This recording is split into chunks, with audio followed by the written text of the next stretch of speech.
In the name of Allah, the most beneficent, the most merciful. I'm a mixed Filipino and Chinese.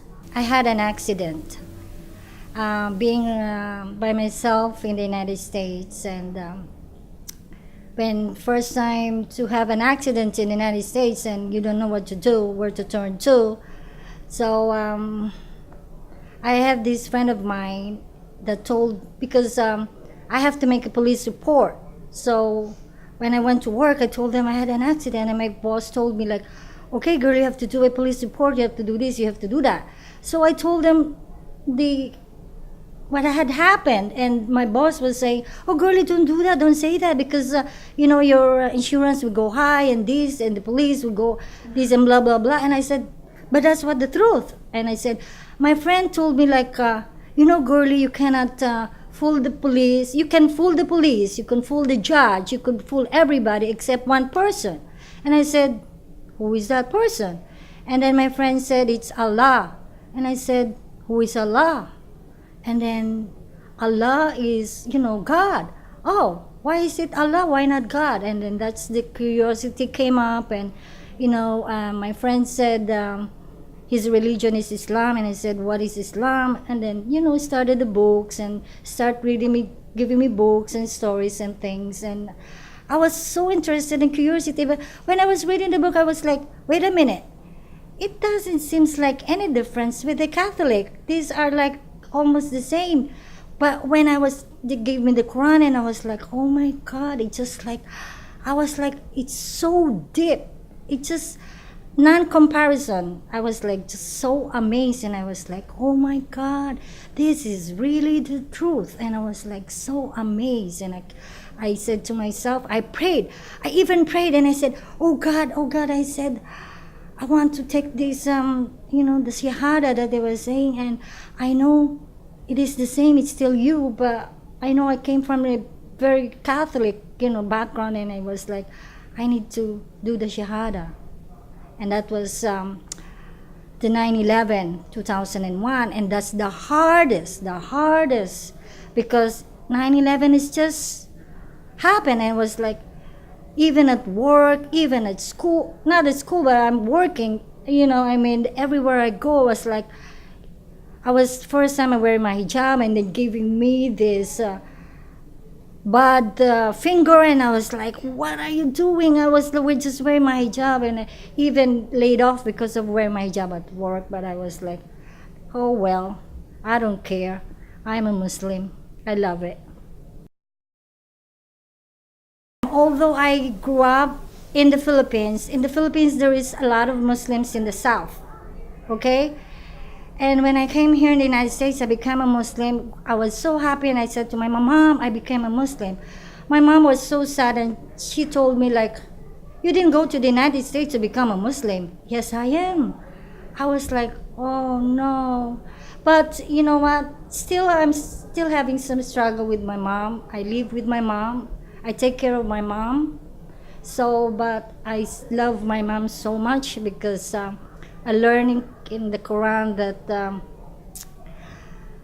through your mom, heaven is at the foot of your mom.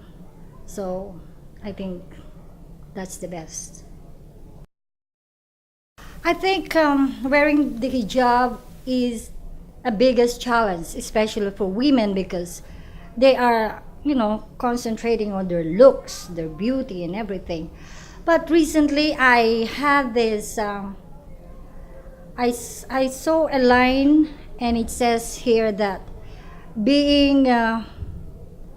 if being beautiful in the eyes of the Creator means being ugly to the eyes of the created, it's worth it.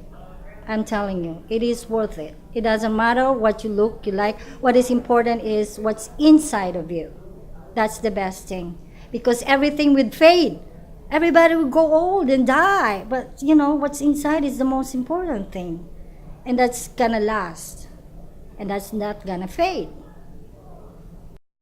Ramadan is the best thing, because it's just like Christmas. It's a gathering, and at first, before you fast, and then when you fast, it's just like you feel the way how poor people, hungry, and you kind of like empathize with them, how it is, to be hungry, and feel how to give back to the people, and the other thing is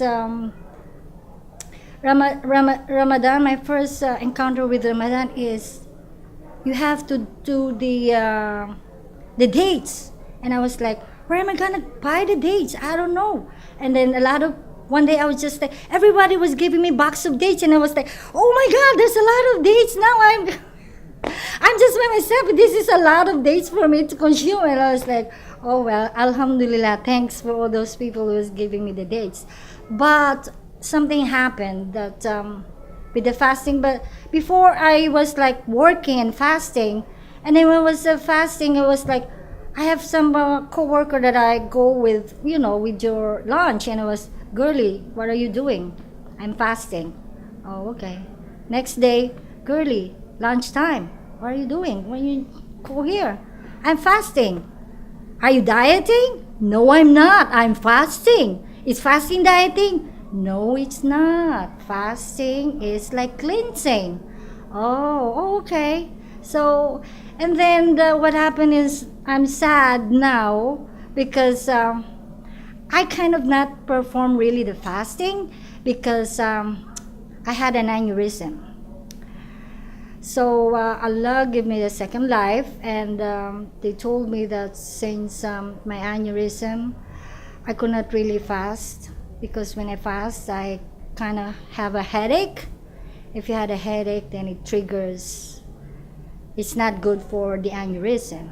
So what they told me, I kind of compute the amount of the breakfast, and then I send money to my brother and give it to the poor in the Philippines. So that's what I do right now, because since I had my aneurysm, I missed it. I really missed it. I'm trying, but they said, no, you don't have to because of your health condition. So may Allah bless me.